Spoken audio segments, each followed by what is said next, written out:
Bora, vai começar.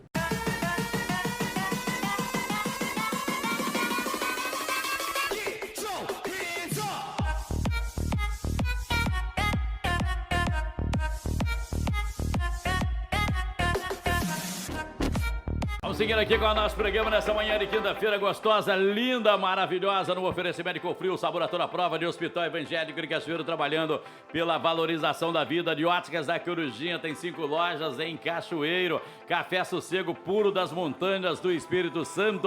Nós vamos seguindo com o programa. Ele vai participar sempre com a gente aqui, uma vez, duas, três, aqui do programa, trazendo opinião, falando. O Júnior Ferreira está aqui para conversar com a gente, Júnior Correia está aqui para conversar com a gente e vai bater um papo com a gente, falar, né? E ele tem um assunto para a gente trazer aqui no programa. Teve um encontro com o prefeito de Cachoeiro, Vitor Coelho, para falar de um tema que é preocupação não só de Cachoeiro, mas é preocupação do Brasil e do mundo. Que com a pandemia, como é que nós vamos retomar a economia? Quando a gente fala de retomar a economia, gente, nós estamos falando de crescimento das empresas, crescimento de renda, geração de emprego, é disso que nós estamos falando. Como é que te pensa nisso? Qual o caminho que devemos trilhar a partir desse momento em que o país está, o mundo está do jeito que está aí, a economia numa situação complicada? Tudo bem, Júnior? Bom dia, Parraro, bom dia para todos. Tá tudo certo aqui comigo. Vai ser um prazer a gente estar participando sempre aí, constantemente aí do programa com todos vocês. Da Web Rádio GDS, da Rádio Mania, todos os parceiros aí que estão conosco. E é isso mesmo, o Parraro. Na semana passada, eu estive com o prefeito, né? Vamos fazer uma recapitulação antes, né? Antes de falar desse encontro. Porque no ano passado, quando começou a pandemia, as políticas foram surgindo, as políticas da pandemia, as políticas contra o Covid foram surgindo. E na época, a gente falava, falava-se muito de que a gente precisava primeiro cuidar da saúde, mesmo que isso sacrificasse um pouco a economia, porque a economia a gente via depois. Só que esse pensar em bloco, o que é pensar em bloco? Pensar nas caixinhas. Não, primeiro a gente cuida da saúde, depois a gente cuida da economia, depois a gente cuida da educação. Quando você pensa separado, você esquece que o ser humano é um todo. O ser humano, você, Parraro, por exemplo, você ao mesmo tempo que você está doente, você também sente fome. Uhum. Você também tem que produzir, você também tem que trabalhar. Você também tem uma família para poder cuidar. Então você tem que cuidar de várias coisas ao mesmo tempo, que você não pode, olha, agora eu vou cuidar da minha dor de cabeça. Quando eu terminar a dor de cabeça, eu vou almoçar. Quando eu terminar de almoçar... E uma coisa não é menos importante que a outra. Não é, você tem que fazer concomitantemente, porque é a vida humana. A vida humana, ela é assim. Então, essa história de que primeiro a gente cuida da saúde... Realmente, a saúde ela precisou de uma atenção diferente. Ninguém está falando isso. Ela precisou de uma atenção diferente, precisou de medidas urgentes naquele momento, mas não podia ser sacrificado tanto a economia como foi. Mas beleza, passou um ano de pandemia, um ano de comerciantes que não sabem o que vão fazer, os comerciantes que tinham uma esperança no passado, hoje, esse ano, não tem mais. Tanto é que muitos falam que ano passado acharam que ia ser ruim, mas esse ano está pior ainda. Né? O comércio, as pessoas não estão voltando porque elas estão desiludidas de que a coisa pode melhorar. São Paulo, 20% dos bares, restaurantes, lanchonetes que fecharam na pandemia não retornam. Fecharam e esses não retornam mais. Saiu o último dado de que 46%, teve um aumento de 46% do número de pessoas na pobreza ou extrema pobreza no Brasil. Então, assim, você pode ver que os números da pobreza, os números da miséria aumentaram no nosso país. Sim. E o que eu quero dizer com isso? Miséria, pobreza, desemprego também causa problema social. Ao mesmo tempo que uma doença, que mesmo uma doença pandêmica pode causar, assim como causa problema social, a fome e o desemprego também. Nós sempre falávamos assim quando a gente falava da África, né? Só que parecia que estava muito distante da gente. Agora está aqui. Aquela realidade da África está agora em todo mundo. A pobreza está aí do nosso lado, a fome está do nosso lado, as pessoas batem a nossa porta. Então, a gente não pode mais cruzar os braços e falar, nós não temos o que fazer, não. Nós temos que dar alguma resposta para as pessoas. A gente tem que falar e dizer que nós pensamos, a partir de agora, como que nós vamos fazer para poder amenizar. E a sociedade espera exatamente isso. Claro que essa é uma iniciativa que tem que ser de todo mundo. Tem que ser do jornalista, tem que ser do empresário, tem que ser da dona de casa. Mas se espera sempre que o homem público, o vereador, o prefeito, o deputado federal, o senador, o presidente, que toma essa iniciativa, né? Você falou bem. Todo mundo tem que tomar essa iniciativa também. A gente espera sempre do homem público tomar, a gente sempre espera daqueles que têm algum status social tomarem, mas todos nós devemos tomar um pouco dessa atitude, todos nós devemos acordar um dia e falar, olha, hoje o meu dia vai ser diferente, hoje eu vou fazer isso, vou fazer aquilo. Isso é o que faz a sociedade progredir. E aí, na semana passada, pensando nisso, na semana passada eu desenvolvi um plano de retomada da economia, e fui até o prefeito apresentar. Por que eu fiz esse movimento de ir até o prefeito apresentar? Eu, enquanto vereador, poderia muito bem fazer esse plano, chegar na Câmara, protocolar, indicar, ser lido na sessão e pronto. Sim. Lavo minhas mãos. Já fiz a indicação, agora fica com o prefeito. Se quiser utilizar, utiliza. Se não quiser, problema dele, não é isso? Poderia fazer isso assim como muitos fazem. Mas eu pensei, cara, eu sei que eu sou uma oposição, eu sou mais independente lá na Câmara, mas não é por isso que eu quero ver o meu povo sofrer. Se eu sou oposição, ou se eu tenho uma postura mais independente diante do governo, não é porque eu não gosto de Cachoeiro, não é porque eu quero ver Cachoeiro sofrer, mas é porque eu acho apenas que aquela forma de governo não é a melhor para nós. Mas não quer dizer que eu não possa sentar para conversar. Claro. Muito pelo contrário. É justamente pelo fato de ter pensamento diferente que eu acho que a gente tem que sentar para poder conversar e quem sabe a gente encontra um caminho comum que pode ser bom para todo mundo. Então eu falei, não, vou apresentar o plano, vou fazer aqui o protocolo na Câmara para seguir normalmente, mas quero apresentar direto para o prefeito. O prefeito, inclusive, me atendeu muito solícito, né? Inclusive, eu achei que a reunião era até com ele. Ele chamou o vice-prefeito e chamou o secretário Francisco Motovanelli. Então, foi uma reunião muito boa. Nós falamos muito da questão do desenvolvimento, da retomada. Ele apresentou quais são os programas, os planos que a prefeitura já tem, né? Algumas que tiveram que ser suspensas. Já andando, já andando? Algumas andando, algumas tiveram que ser suspensas por conta da pandemia, algumas ideias que eles têm para o futuro poderem aplicar, e eu apresentei para ele também qual era a ideia que eu tinha. Né? E aí esse plano ele tem 3 grandes pontos dentro desse plano, que a gente pode até conversar um pouquinho sobre eles mais tarde. Aí você traz esse seu plano, essa sua ideia, esse projeto seu para retomada da economia. É uma coisa para Cachoeiro ou uma coisa regional? Não, a primeiro momento é para Cachoeiro. Ela pode ser muito bem aplicada em qualquer município. Entendi. Pode ser muito bem aplicado. Mas no primeiro momento é para Cachoeiro, né? Pensei aqui para o nosso município. É um plano que, assim, ele... Não é um plano que, quando você vai ler, você não vê um plano complexo, um plano muito difícil. Entendi. Mas é um plano que pode dar resultado. É um plano que pode dar um pouco de fôlego para o empreendedor. Né? Uma das questões que a gente trata lá é justamente a renegociação de dívidas tributárias, fiscais, porque a gente sabe que nós temos muitos comerciantes, muitos empreendedores autônomos que não vão conseguir voltar desse jeito. Sim. Né? Você conversa você conversa com o empresário, você conversa com o setor produtivo, com o lojista. Eu sei que você conversa muito com esse povo. Como é que está a vida desse povo nesse momento? Olha... Quando você fala assim, muitos não vão conseguir voltar, muitos não vão voltar, o que você escuta dessas pessoas? Então, foi o que eu falei, né, da diferença de como foi o ano passado para isso. O ano passado, quando eu conversava com algum comerciante ou com algum autônomo, você lembra do ano passado que a gente tinha lá em março aquela ideia assim, não, isso daqui a gente vai ficar talvez, acho que alguns meses, e depois a gente volta. Sim, sim.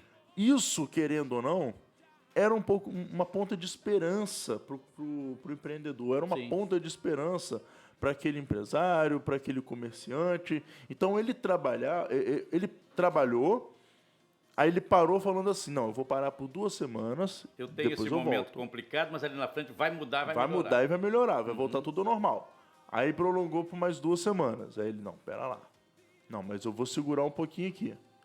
Aí ele voltou depois intercalado, só que mesmo assim ele tinha esperança de que naquele mesmo ano ele conseguiria. Tanto é que até que no finalzinho do ano ali, com aqueles R$600, aquele auxílio emergencial, a economia ainda deu uma andada. Né?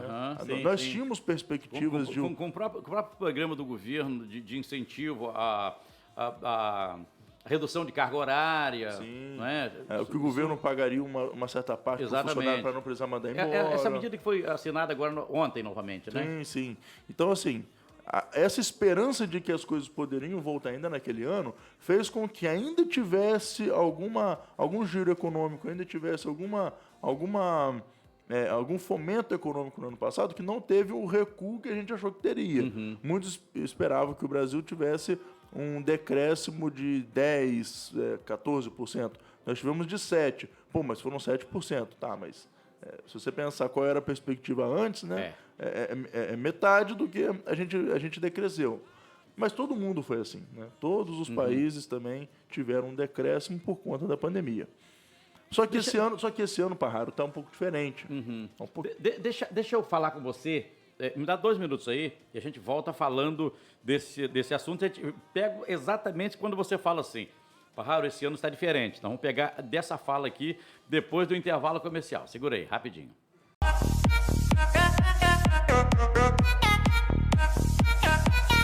Vamos seguindo aqui com o nosso programa. Hoje é dia da participação aqui na GDS Web Rádio, Interativo, Web Rádio, Rádio Mania, Rede Brasil de televisão. Hoje nós estamos recebendo aqui o Júnior, né? Júnior Correia está aqui conversando com a gente, vai participar sempre aqui do programa, sempre com um tema aqui da região, para a gente falar de assuntos que interessam a você. Na conversa que nós saímos do nosso papo aqui, da nossa conversa, Júnior, você falava de que esse ano está diferente do ano passado. Por quê? Então, com relação à pandemia e economia. Isso. Eu, fazendo uma retrospectiva do que falou, né? Eu estava converso, né, com comerciantes, com empresários, com empreendedores. No ano passado havia aquela expectativa, como eu falei já, de que as coisas poderiam voltar ainda naquele ano. Só que esse ano, né, o sentimento ele mudou um pouco para alguns.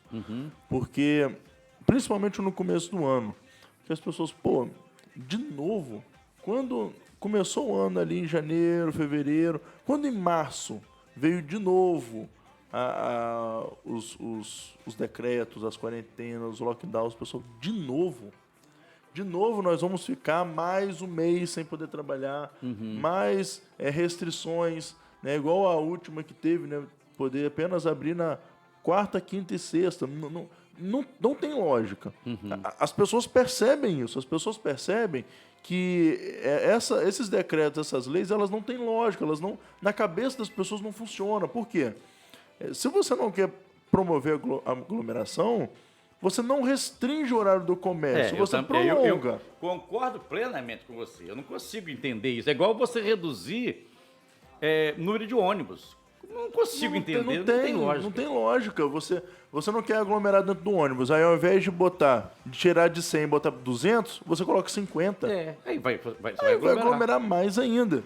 Então, assim, as pessoas percebem isso. E quando vê que isso está voltando, aquele pensamento de esperança que tinha no ano passado quase não tem mais. Porque, tudo bem, mas temos a vacina agora, beleza. Mas a vacina ainda não ganhou a confiança do povo. Muito embora as pessoas queiram vacinar, elas estão cobrando vacina, mas quando você vê o político, é aquela coisa, né? O político ele tem que tomar muito cuidado com o que ele fala. E quando o político fala, não, porque nós vamos vacinar todo mundo, mas depois que vacinar, a gente ainda vai ter que ficar um tempo usando máscara, álcool gel, distanciamento. Então por que vai vacinar? você vai continuar do mesmo jeito. Então, assim, as pessoas hoje, né, o comerciante hoje fala, esse ano está pior do que o ano passado. O dinheiro apertou ainda mais. Porque, na realidade, seria talvez o caminho fosse ampliar ao invés de reduzir o horário de funcionamento do comércio, né?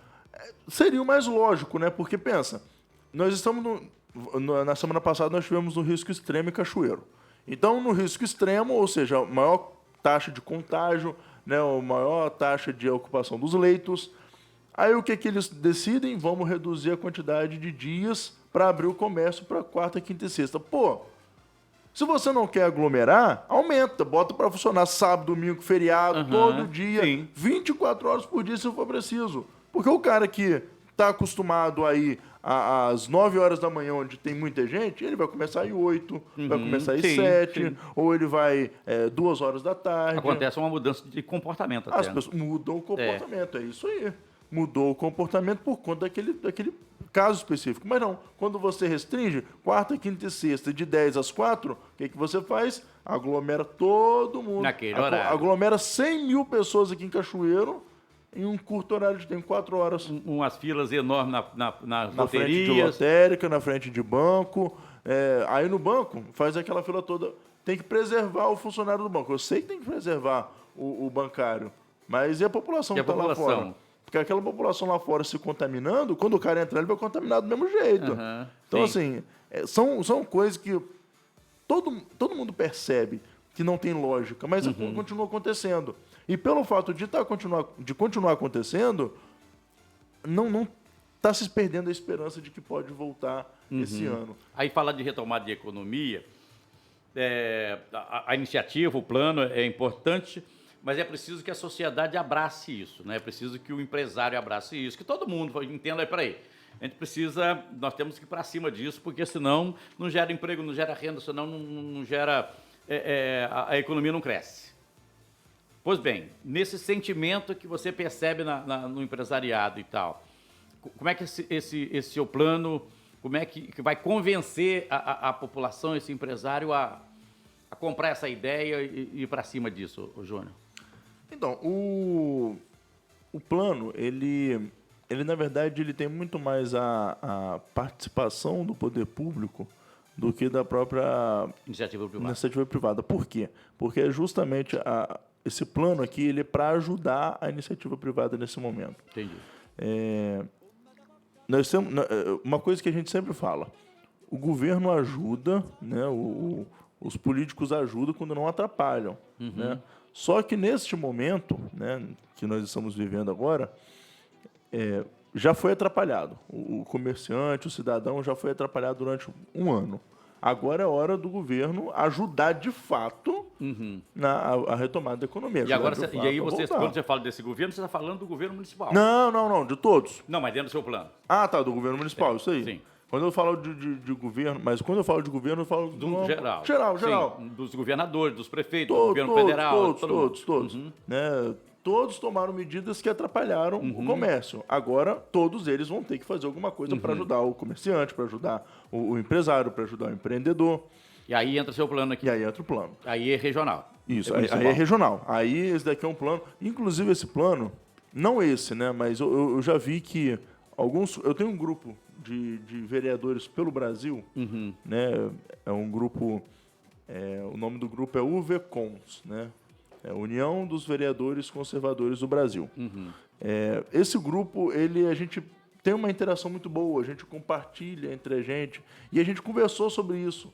É um plano de retomada da economia. Aí fomos dando ideias lá e tal, aí foi apresentado lá algumas ideias, aí fomos pegando. Entendi. Né? Tanto é que esse plano, ele nasceu de dentro do gabinete, mas não desse jeito. Teve auxílio de outros vereadores também. E tem muitos outros vereadores. E certamente vereadores em outros municípios do país estão apresentando de Fortaleza, Estância Velha no Rio Grande do Sul, Belo Horizonte, então, Londrina. Então nós temos uma interação muito boa com esses vereadores que estão preocupados também com a economia do seu local, da sua cidade, do seu estado. E aí eu apresentei aqui um plano que se encaixa em Cachoeiro e depois eles foram fazendo as modificações deles lá em outros municípios. Aí você fala de ajuda do poder público, como seria isso? Vamos lá, tem 3 grandes áreas que a gente trata aqui, né? 3 áreas que a gente pode aplicar em Cachoeiro para poder ajudar. A primeira é o seguinte: Cachoeiro não tem um Conselho Municipal de Desenvolvimento Econômico. Ela tem o Fórum de Micro e Pequena Empresa, ela tem conselho de tantas outras coisas, mas desenvolvimento econômico não. E por que eu falo dos conselhos? Porque o conselho ele tem um caráter deliberativo, né? Tá na Constituição o poder que os conselhos têm. Sim. Né? Então, se a gente tivesse um conselho com o poder que o Conselho Municipal tem para o desenvolvimento econômico, nós poderíamos ter um diálogo ainda maior entre poder público, iniciativa privada, sociedade civil organizada, para poder discutir qual a melhor forma de se fomentar a economia. E esse conselho seria forte com representante do poder do setor produtivo? Sim. Todo conselho ele tem que ter representante do poder público e da sociedade civil. Sim. Então ele teria lá a representação da Câmara, a representação da Prefeitura, do Executivo, mas teria também a representação das associações que representam o comércio, que representam os lojistas, que representam os industriais, teria a participação da OAB, que faz essa intermediação, teria a participação do SEBRAE, teria a participação de outras associações que, porventura, surgirem, que possam representar, justamente para trazer essa comunicação ainda mais forte entre poder público, iniciativa privada, para discutir caminhos daqui para frente que podem ser tomados. Né? Essa é a primeira parte. Né? Criar, no caso, eu nem uso o nome conselho, porque para criar um conselho é um pouco mais complexo. Aqui seria um comitê provisório para pavimentar um caminho para um conselho. De enfrentamento dessa crise. Isso. Esse comitê, então, estaria ali unido para poder conversar caminhos para se seguir. Uma segunda etapa é uma coisa que a gente vê muito que falha, né? Que, às vezes, existem muitos cursos profissionalizantes, né? O SEBRAE, o SENAI, eles oferecem muita coisa e é pouco divulgado.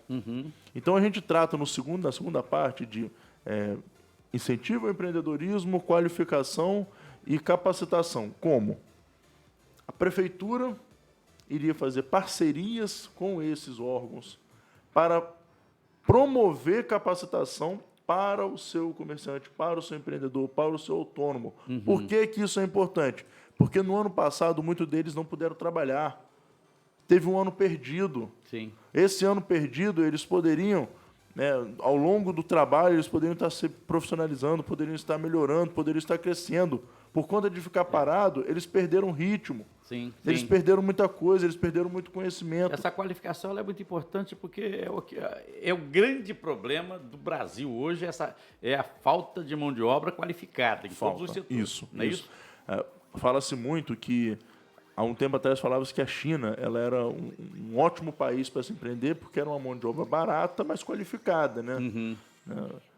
E no Brasil, não. No Brasil é uma mão de obra que não é nem barata, é barata para o cara que está trabalhando, mas cara para o empreendedor, por conta da carga empresarial, e uma mão de obra muito pouco qualificada, muito pouquíssimo qualificada. Se você pegar a quantidade de pessoas que têm algum tipo de nem que seja um curso técnico, é muito pequeno ainda. A grande maioria é aquele cara, às vezes, que abandonou a escola. Então, a gente precisa dar capacitação para essas pessoas. Quando você dá capacitação... Essa é a grande obra de um governo. Né? Oferecer qualificação para o seu povo. Né? Quando você dá capacitação, você atrai empresas. Porque o cara que quer montar uma empresa, ele vai chegar no local, ele vai falar, será que aqui eu vou conseguir encontrar engenheiro bom? Vou conseguir encontrar um mecânico bom? Vou conseguir encontrar uma costureira boa? Será que eu vou encontrar? Se não tiver capacitação, ele não vai encontrar. Ele vai ter que ir para outro lugar para poder... Ou ele vai ter que importar trabalhador. E a gente não quer importar trabalhador, nós queremos usar os que nós temos aqui em casa. Segura só um pouquinho para a gente continuar, para a gente fechar a nossa conversa desse assunto, que está muito interessante, depois do intervalo comercial, rapidinho. Estamos aqui na Rede Brasil de Televisão. Você, obrigado aí pela audiência, na GDS Web Rádio Brasil, Rádio Mania FM, Com a gente também aqui, Interativa Web Rádio. Falando no oferecimento de Cofrio, Saboratório à Prova, a melhor linguiça para o seu churrasco é da Cofrio, do Hospital Evangélico de Cachoeira, uma completa estrutura hospitalar. Com a gente aqui no programa tem Óticas da Corujinha, 5 lojas em Cachoeiro, café sossego, puro das montanhas do Espírito Santo. Voltamos já já, segura aí.